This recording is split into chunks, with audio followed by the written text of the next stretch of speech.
¿Cómo están, estimados y estimadas? Hoy les hablaré de un cuadro de fisiopatología respiratoria que compromete una de las estructuras importantes dentro del tórax, como son las envolturas que protegen a los pulmones llamadas pleuras.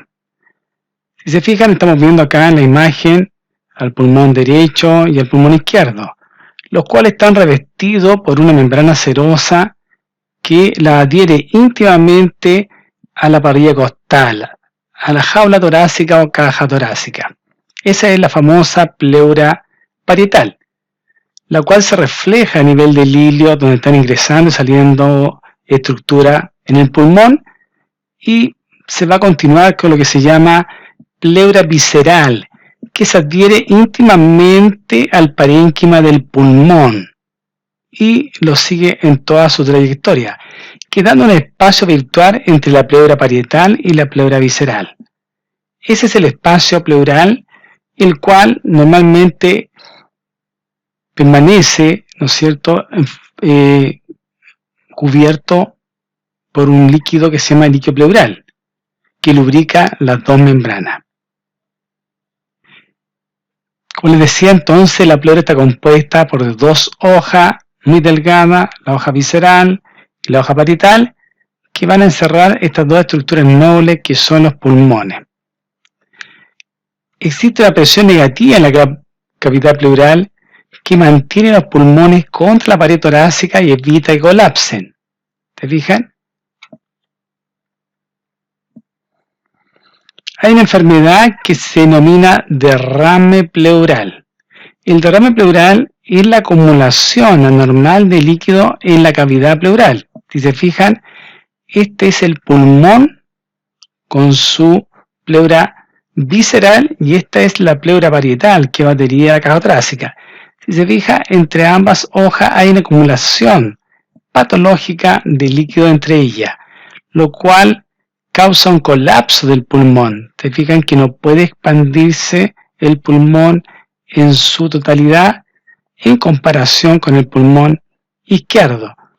Además, si se fijan, se desplaza parte del mediastino hacia el lado izquierdo por esta presión que ejerce el derrame pleural. El derrame pleural va a ser producido por 5 mecanismos, fundamentalmente. El primero de ellos es el aumento de la presión capilar que podemos observar en una patología llamada insuficiencia cardíaca congestiva. Otro mecanismo por el cual se produce es el aumento de permeabilidad capilar, producto de un proceso inflamatorio. En tercer lugar, tenemos una disminución de la presión coloidal osmótica causada por una hipoalbuminemia. En cuarto lugar, tenemos un aumento de la presión interpleural, de tal forma que se genera una gran presión negativa en la zona. Y en quinto lugar, una alteración del drenaje linfático del espacio pleural, como puede ser, ¿no es cierto?, la obstrucción que está teniendo el sistema linfático a nivel del pulmón, producto de un carcinoma local. Todos estos mecanismos tienen en común denominador que van a hacer que se acumule en forma patológica líquido dentro de la cavidad pleural. ¿Ok? Tenemos enfermedades de las pleuras, ¿no es cierto?, que se acumulan dentro de este espacio pleural. Fíjense que según la naturaleza del contenido que ocupa el espacio pleural, tienen nombre específico. Si se fijan, si el espacio pleural se llena de líquido seroso, se denomina hidrotórax. En cambio, si el espacio pleural se llena de pus, como puede ser una complicación de una neumonía clásica, se llama empiema pleural. Si hay acumulación de linfa, obstrucción de la linfa, ¿no es cierto?, en esta zona de las pleuras, se llama quilotórax. En cambio, si hay acumulación de sangre en las pleuras, se llama hemotórax.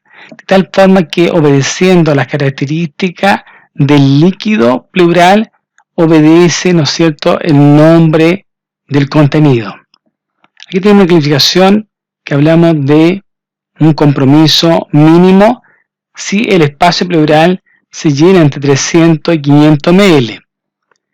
Si el contenido es mucho mayor, entre 500 y 1000 ml, es un compromiso moderado. Sin embargo, si es mayor de 1000 ml, el compromiso es mayor, es más grande, es más severo. Por lo tanto, van a requerir de alguna manera drenaje inmediato, reposición del volumen intravascular. Esto debido a que debemos drenar de alguna manera lo que está obstruyendo, ¿no es cierto?, o está ocupando este espacio en forma patológica para que los pulmones puedan expandirse en forma normal. ¿Ok? Manifestaciones clínicas que va a tener el paciente van a variar dependiendo de la causa. El examen físico, al percutir los pulmones, se va a percutir matidea a la percusión, es decir, sólido, es decir, cuando hay líquidos que están envolviendo, ¿no es cierto?, las pleuras, al percutir es sólido y no timpánico como sería la ocupación en forma normal y expansión en forma normal de los pulmones. Disminución de los ruidos aéreos, ¿no es cierto?, disminución de los ruidos respiratorios. Disnea, sensación subjetiva de falta de aire. Dolor pleural, tipo puntada de costado. Recuerden que el pulmón no tiene sensibilidad, pero sí las pleuras. De tal forma que inflamándose las pleuras van a producir dolor pleural. Y como van afectando la expansión de los pulmones, pueden producir hipoxemia leve, moderada o severa. Va a depender de la intensidad de instalación del cuadro, ¿cierto? Para el derrame pleural, el diagnóstico vamos a utilizar imágenes, ¿no es cierto? El cual estándar en general que nos sirve mucho y muy barato y está en todas partes es la radiografía de tórax, anteroposterior y lateral. Aquí estamos viendo una radiografía de tórax en la cual vemos que las pleuras, ¿no es cierto?, están siendo ocupadas por líquido que en la radiografía se ve de color blanco. Se fijan, está ocupando todo este espacio. Y el pulmón colapsa, nos deja expandir al pulmón, en este caso, en el tórax izquierdo. ¿Ok? También puede servir la ecografía, tomografía. Un examen importante siempre va a ser la tomografía axial computarizada, para, sobre todo cuando vamos a realizar una toracocentesis, ¿no es cierto? Una punción en el espacio pleural, ¿no es cierto?, con un fin diagnóstico, de hacer un diagnóstico y a la vez que nos puede servir de tratamiento. ¿Ok? Por lo tanto, el tratamiento lo que busca es corregir la causa del trastorno que está produciendo la ocupación en forma patológica de las pleuras. Y la toracocentesis, como les decía, va a ser importante, y el drenaje que se va a instalar posteriormente dependiendo de la magnitud, de la cuantía del derrame pleural. Fíjense que tenemos otra patología que se llama neumotórax. Neumo viene de aire, ¿no es cierto? Aire dentro del tórax, pero en realidad es la entrada de aire, ya es ocupación del espacio pleural por aire en la cavidad pleural. Esto va a producir un tremendo colapso del pulmón, porque si sigue llenándose de aire no deja expandir los pulmones. ¿Me siguen? De tal forma que dependiendo de la instalación y de la etiología va a ser el pronóstico del paciente. Hay dos tipos de neumotórax, uno espontáneo y otro traumático. El espontáneo, dentro de su etopatogenia, para explicarlo, existe una burbuja, sobre todo de la parte periférica de los pulmones, de los sacos pleurales, que se rompe, ¿no es cierto? Se rompe y este aire pasa hacia el espacio pleural, generando esta ocupación de las pleuras, del espacio pleural. Se llaman primarios cuando el paciente es previamente sano, sin antecedentes mórbidos, sin patología alguna, sobre todo del aparato respiratorio. Secundario es porque tiene una patología de base, ya, el paciente, del punto de vista del aparato respiratorio. Traumáticos son producidos por lesiones penetrantes y no penetrantes dentro del tórax. Y el neumotórax, la sintomatología, las manifestaciones clínicas va a depender, ¿no es cierto?, de de si es espontáneo, de si es traumático. Ya recordemos que lo espontáneo generalmente la evolución es más benigna, es más lenta. Los traumáticos, que son heridas penetrantes hacia la cavidad torácica del exterior, pueden causar la muerte en forma instantánea al paciente. ¿Okay? Por eso va a depender de la etiología, la causa del neumotórax. Puede haber aumento de la frecuencia de la presión arterial, aumento de la frecuencia respiratoria y frecuencia cardíaca de todas maneras. Cuando está en riesgo vital el paciente, se está afectando la ventilación, va a aumentar la frecuencia respiratoria. Recuerden que corazón y pulmón van de la mano, por tanto van a aumentar las dos, con taquipnea y taquicardia. Y también va a aumentar la presión arterial porque es un estrés metabólico de extrema gravedad si es un neumotórax traumático. Disnea, sensación subjetiva de falta de aire. Dependiendo de la instalación del neumotórax, puede ser una hipoxemia leve, moderada o severa. Va a haber asimetría torácica en la inspiración. Disminución de los ruidos respiratorios en el pulmón afectado. ¿Ok? Se va colapsando el pulmón afectado, ¿no es cierto? Nos deja expandir. Desplazamiento de la estructura del mediastino hacia el lado contralateral, por el neumotórax tensión sobre todo. Distensión de las venas del cuello. Las yugulares del cuello, por ejemplo, las yugulares externas, se van a ingurgitar las venas, van a ser visibles.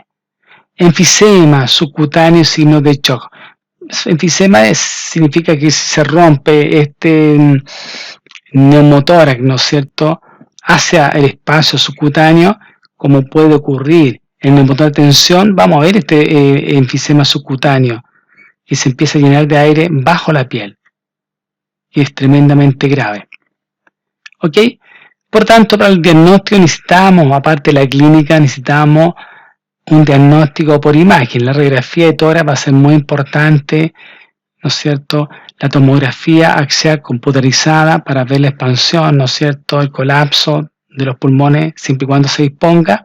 Y la gasometría arterial para ver cómo está comprometido desde el punto de vista funcional el aparato cardiorrespiratorio. Cómo está ventilando el paciente. ¿Ok? Si una hipoxemia leve, moderada o severa. Tratamiento varía con la causa y extensión. Lo espontáneo, generalmente uno espera su reabsorción espontánea, para la redundancia, porque son pequeños neumotórax. Solamente causan mucho dolor y angustia en el paciente por la aparición brusca. Una vez explicándole al paciente y viendo efectivamente que es un neumotórax espontáneo, de poca cuantía, de poco volumen dentro del espacio pleural, se espera que se reabsorba en forma espontánea. Ya, al menos que sea de una cuantía mayor, se va a intervenir, ¿no es cierto?, con un drenaje. Y para eso debemos seguir el neumotórax bajo rayo y aplicar mientras tanto oxigenoterapia hasta que se resuelva el problema. Eliminación del aire con aguja o con un sistema de drenaje cerrado, dependiendo de la etiología de la causa. O cierre quirúrgico en el caso cuando son neumotórax que se siguen comprometiendo al paciente. Sobre todo neumotórax traumático. Y vemos, ¿no es cierto?, cómo el neumotórax en la cavidad pleural se expande, ocupa el espacio pleural y va aplastando el parénquima pulmonar. ¿Se fijan? Eso es lo que hace un neumotórax. Va a depender de la ubicación del neumotórax, la forma en la cual va a afectar la expansión del pulmón. Pero como observan ustedes, el solo hecho de colapsar el pulmón va a causar una sensación de falta de aire en el paciente. Taquipnea, mucha taquipnea, disnea, sensación subjetiva de falta de aire. Para eso se va a emplear un drenaje torácico, también llamado trampa de agua, en el cual consiste en un tubo de drenaje y reservorio, los cuales siempre deben ser, ¿no es cierto?, estériles, manejados por personal capacitado con la medida correspondiente. El drenaje debe estar siempre permeable. Por tanto, hay que estar observando permanentemente la oscilación de la columna de agua, viendo el sistema si se mantiene indemne, si se mantiene continuo. El sistema de drenaje debe permanecer hermético para evitar la entrada de aire al sistema. Si son conectados a aspiración continua, Esta debe ser medible y controlable con un manómetro de presión. Esto va a depender de la edad y la patología del paciente, si hay patología de base. Medición y cambio de trampa de agua con técnica estéril cuando lo requiera. Ok, aquí estamos viendo cómo este sistema de trampa de agua en forma estéril, se fijan cómo van saliendo y succionando este aire que va pasando a estos reservorios, los cuales va pasando de un lado a otro hasta finalmente funcionar como una bomba de aspiración. ¿Ok? Muy bien. Aquí vemos un paciente el cual está con un drenaje. Se fijan, un drenaje para sacar su contenido.